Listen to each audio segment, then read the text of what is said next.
여러분, 개인 파산이 급감한다. 사실일까요? 그런데 이것은 여러분 지표상으로는 사실입니다. 4월까지 개인 파산 건수는요 4만 885건입니다. 4만 885건은요 굉장히 낮은 수예요.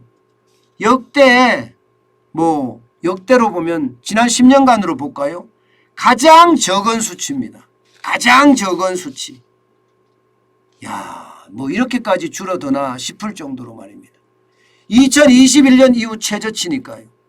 4만 885건은요. 그런데 여러분 알다시피 경제 안 좋다. 바닥경제 폭망한다.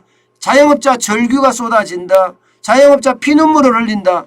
이렇게까지 제가 이야기를 했는데 지표는 정반대로 나와서 정반대로.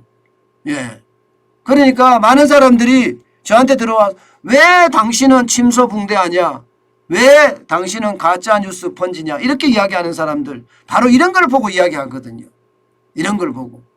그런데 그분들은요. 한 가지는 알고 다른 한 가지는 모르는 겁니다. 다른 한 가지는.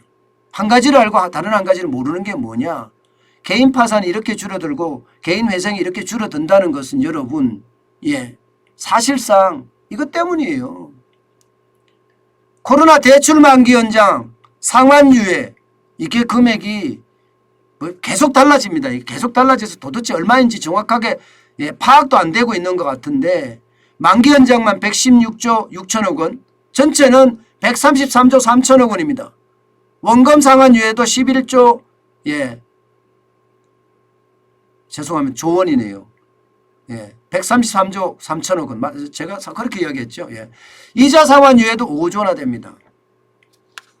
이렇게 여러분 계속 코로나 대출 만기 연장을 가면서 지금 4차례 연장해. 4차례.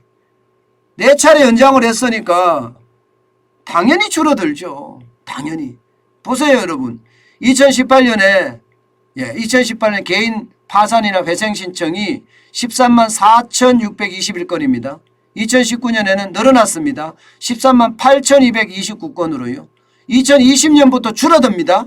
13만 6,932건으로요. 왜 줄어들어요? 2020년부터 대출 만기 연장을 시작을 했거든요. 2020년 3월에 시작을 해서 6월에 또 만기 연장을 해줬어요. 9월에 만기 연장을 해줬어요. 9월에. 그 이듬해 3월에 또 만기 연장을 해주고요. 그 이듬해 3월에. 또 그 이듬해 9월에 또 만기 연장을 해주고 지금 4번째 연장한 거예요. 그러니까 줄어들 수밖에요.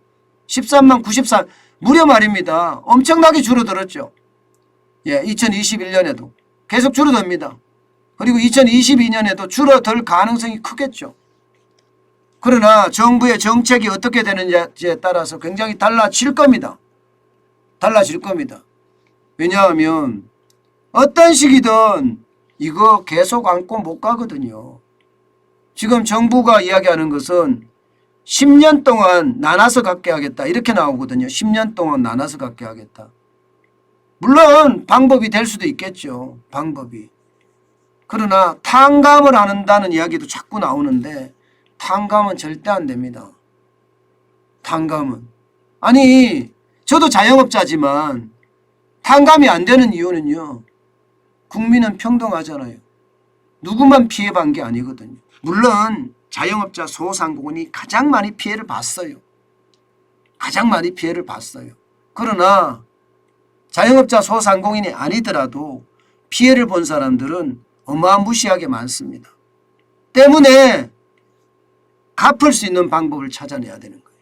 갚을 수 있는 방법. 문제는 그 와중에 금융위기가 터질 위기도 있다 하는 이야기까지 나오는 게 더 무섭습니다. 왜냐하면 지금 말입니다. 자영업자 대출이 2021년 말에 909조 2천억 원이에요. 지금 1분기가 됐으니까 2022년 1분기는 얼마나 됐을까요?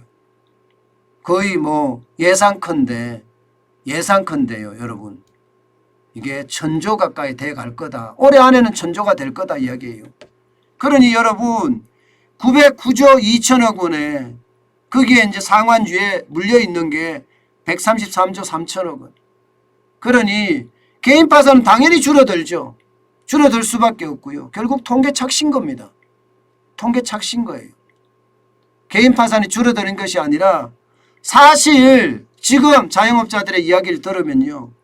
이자 갚기 위해서 사채라도 쓸 판이라고 이야기합니다. 사채라도. 예, 그 정도로 지금 어렵다고 해요. 사채라도 써야 된다고 이야기할 정도로요. 아니 뭐 이게 물가가 너무 많이 올라서 이제 영업이익도 오히려 줄어들고 있잖아요.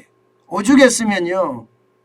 예, 여러분도 그렇고 저도 그렇고 이대로 계속 가다가는 한꺼번에 터질지도 모른다. 이런 얘기가 나올 수밖에 없습니다. 자영업자 부채는 계속 늘어나고요. 이 늘어난 부채는 결국 감당하지 못해서 예, 금융회사의 부실로 전이될 가능성 굉장히 크거든요. 저는 결국 개인 파산, 개인 회생이 줄어든다는 것은 줄어드는 것이 아니라 지금 대출 만기 연장을 계속 미뤘기 때문에 통계 착시가 일어난 거다. 그 때문에 여러분, 제가 여러분들에게 자꾸 이야기하는 것 중에 지금 위기도 안 왔다 아직. 예, 우리 위기가 올라가려면 저 문제, 예, 이 문제 말입니다. 이 문제가 해결이 돼야지 뭔가 눈에 보이는 상황이 될 거다. 그 말씀 자주 드렸는데요. 그게 현실이라는 것.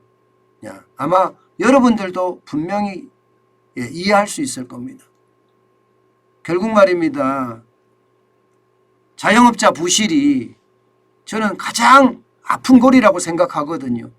이 부실이 결국 금융 전체로 번질까 사실은 굉장히 두렵습니다.